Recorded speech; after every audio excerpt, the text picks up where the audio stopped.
Hello friends, आत्ता video बनवण्याचं कारण हे आहे की काल संकष्टी चतुर्थी होती आणि संकष्टी चतुर्थीला चिंचवडमध्ये मोरया गोसावी मंदिर आहे, तिथे सगळे भाविक दर्शनाला जातात.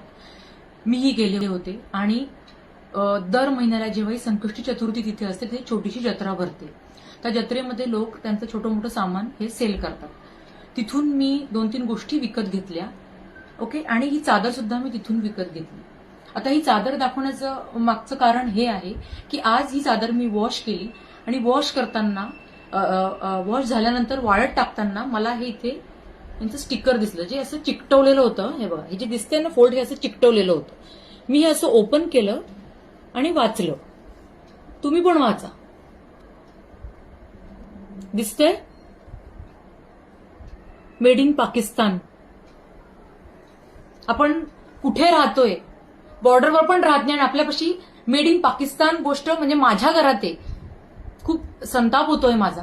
माझ्यासारख्या कितीतरी लोक, म्हणजे खूप लोकांनी तिथून चादरी विकत घेतल्या, म्हणजे त्यांच्या घरातही ही वस्तू गेली. कोणाला आपण रोजगार उपलब्ध करून देतो आहोत? कुठून येतंय? पहिली गोष्ट तर हे कुठून येतंय इथे. अजून एक गोष्ट सांगते, मी हा पण विचार केला की हे कुठून येतंय.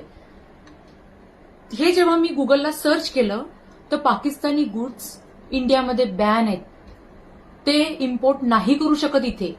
तुम्ही इथे गुगल केलं की तुम्हाला सगळं दिसेल. कम्प्लिटली बॅन आहे. सो प्लीज थोडंसं वस्तू विकत घेताना डोळे उघडा, जे आता माझे उघडलेत.